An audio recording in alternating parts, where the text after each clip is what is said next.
Hey guys, I'm Andrew Henderson from nomadcapitalist.com here in Kuala Lumpur, Malaysia, and details of a new citizenship by investment program have come out. It seems like we've been doing a lot of videos over the last year talking about new CBI programs, talking about up-and-coming CBIs, potential CBIs, and so there is a new program. One thing I think that's actually interesting is you see more and more countries, and I've been predicting this as you can go back and watch for the last couple of years. There are going to be more countries that are doing this.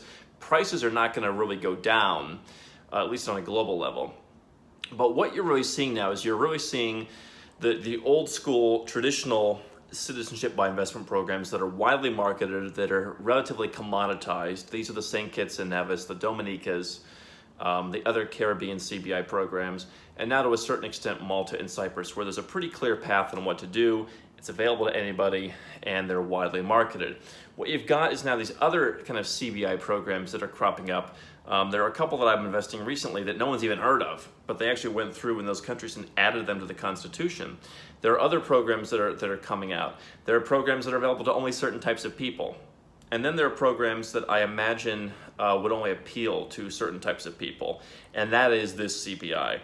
This is a new CBI for Jordan. And kind of like we talked about the Turkish citizenship by investment program last year, Turkey recently realized that their program was overpriced. They're looking to change that. We'll talk about that in a separate video. But Jordan has a new program, and the requirements are not what you might expect. So Jordan, obviously you could find worse countries in the region to be a citizen of. Their program is pretty straightforward. You're looking at a 7-figure investment if you want to be a citizen of Jordan. How does that boil down? Well, the lowest investment number is if you want to invest in a portfolio of small and medium enterprises, SMEs, you can put $1 million in there and keep it for 5 years. If you want to put your money in a bank, you can store it with the Central Bank of Jordan, 5 years, $1.5 million, no interest.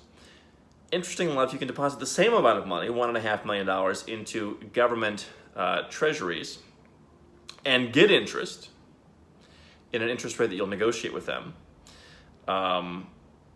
in their currency, ostensibly. But that's going to be for 10 years.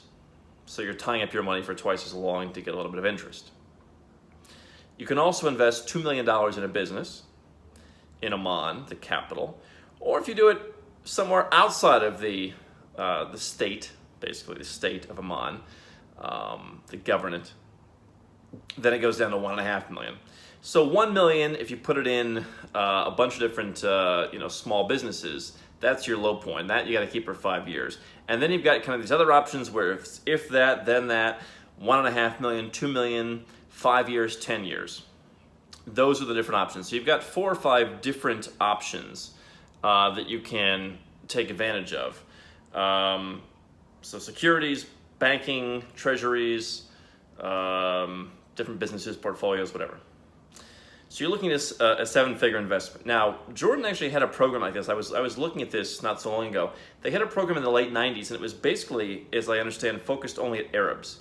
So this program that they've just put out, like some of these other countries that are floating the idea of new programs that no one's actually taking them up on, we don't know all the details. Do you have to be an Arab to get this? Well, certainly, while a passport is a passport, a lot of countries respect whichever country that you're from. Being from a country in that part of the world and not looking like you're from that part of the world might be a little bit weird. I look at this citizenship by investment program the same way I looked at Turkey's. We talked about this in 2017, and I'm going to put out an update on the Turkish citizenship by investment program. But what I said about Turkey when they rolled out their program with a $1 million price tag and up, as I said, you can get passports that are better, that have visa-free access to Europe, which Turkey does not, Jordan certainly does not. And I said, what Turkey is doing is they're basically catering to all those folks from the Gulf who were making investments in secular Turkey as kind of their plan B. And as Turkey became less and less attractive as an investment destination to those folks, Turkey had to do something. And their plan was, hey, these guys love the idea of a second passport. Let's just toss it in if they invest $1 million. More as a way to bring them back than to bring people like you or I to invest in Turkey that we wouldn't otherwise have done, right? So Jordan, I think, is the same way. Oh, okay, you're from a country in that region, you're from the Gulf, you're from somewhere you have some money, and you already somewhat identify with that part of the world, you have ties to that part of the world. Here's your chance to get a second passport that makes sense, making investments that aren't donations per se. So if you don't want to go to the Caribbean and donate $100,000, then you can go to Jordan and tie up some money. Perhaps there's a way to actually profit from some money. And then those are the passport programs that are actually very interesting, is when you can go to a country and invest profitably, actually make money, not throw money down the toilet or buy overpriced real estate, but actually have a profit on your passport investment. That's interesting. Now, Jordan does what I'm seeing more and more countries do, which is they say you've got to hold it for a certain period of time, which makes it, in my mind, less attractive. Turkey's holding periods are shorter. And so basically what you've got is you've got a citizenship by investment program in Jordan that is rather new. Some of the details are nebulous. Can someone from the United States or the EU who is not from a Muslim or Arabic background actually go and even do the program? That is yet to be totally ascertained. But you've got a passport that really doesn't get you that much visa-free travel. I think it's about 50 countries. You can check out our recent Nomad Passport Index. We rate all the passports. Definitely go and see where Jordan rated. I can tell you it wasn't in the top 10 or the top 20. And so you've got a program that's more expensive than Turkey, potentially. Offers a number of different options, but the passport itself doesn't give you many options.